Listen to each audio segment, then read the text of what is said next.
किस बर्तन में पंचामृत रखना चाहिए, कुशा से कैसे भगवान को जल छिड़कना चाहिए और किस तरह से बर्तन में देवी देवताओं को कौन से वो बर्तन है जिसमें कभी भी भूलकर भोग नहीं लगाना चाहिए, आइए जानते हैं। क्योंकि पूजा का एक प्रोसीजर होता है, पंचामृत भी बनता है, कुशा से जल भी छिड़का जाता है, भोग लगाया जाता है, इन सब की क्या नियम है? देखो, ऐसा है, किसी भी मांगलिक कार्य की शुरुआत करने से पहले यजमान के ऊपर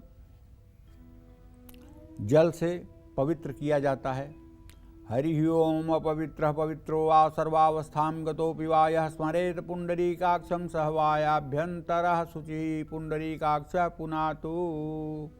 ये कुशा से जल छिड़क करके यजमान को पवित्र किया जाता है। इसका मतलब ये होता है कि भगवान विष्णु का ध्यान करने पर भीतर और बाहर दोनों जगह पवित्रता आ जाती है। इसका मकसद ये है, अगर जल न भी छिड़का जाए और यजमान पूजा करने वाला अपने मन में भगवान विष्णु का चतुर्भुज रूपधारी भगवान विष्णु का पीताम्बरधारी विष्णु का शंख चक्र गदा पद्मधारी विष्णु का ध्यान कर ले तो उसके भीतर और बाहर पवित्रता आ जाती है। स्नान किया हो या न किया हो, वो पवित्र आत्मा माना जाएगा।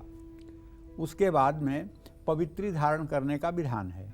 एक कुशा की पैंती या अंगूठी सोने की दाहिने हाथ की अनामिका उंगली में धारण कराई जाती है, जिसको पवित्री कहते हैं।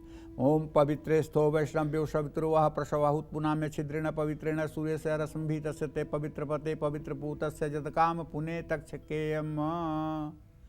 इसके बाद में आचमन कराई जाती है और यजमान के माथे पर तिलक किया जाता है, कुमकुम का तिलक किया जाता है। ओम चंदनम वंदते नित्यम पवित्रम पापनाशनम आपदम हरते नित्यम लक्ष्मीर्वसत सर्वदा। और कलावा बांधने का भी विधान है।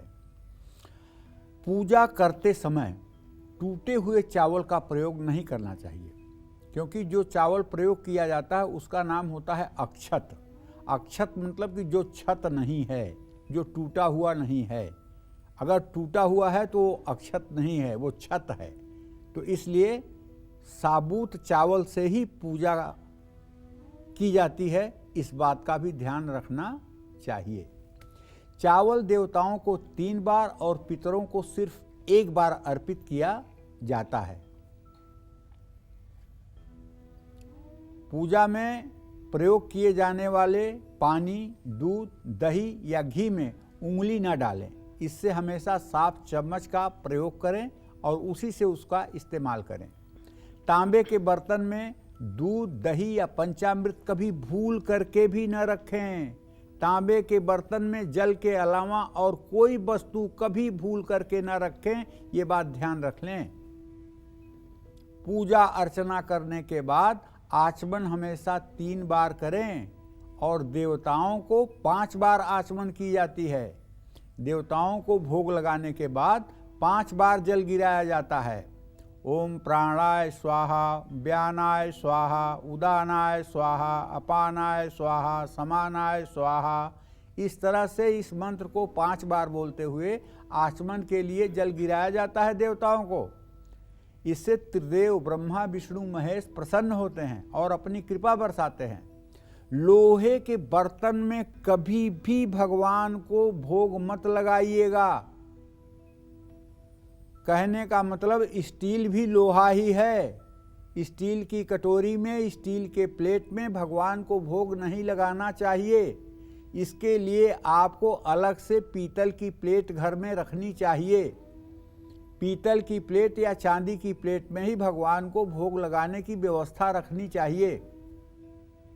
और कुशा के आगे के भाग से कभी भी देवताओं पर या इंसान पर भी जल नहीं छिड़कना चाहिए। इसलिए कुशा का जो आगे का भाग है उसको मोड़ करके पीछे के भाग की तरफ कर लेना चाहिए और कुशा के मध्य भाग से ही जल छिड़कना चाहिए। ये भी एक जानकारी कर्मकांड की है जो बड़ी आवश्यक है। तो इन सब विषयों पर अगर आप ध्यान दे करके पूजा उपासना करेंगे तो उसका पूरा फल आपको प्राप्त होगा। जय मां विंध्यवासिनी।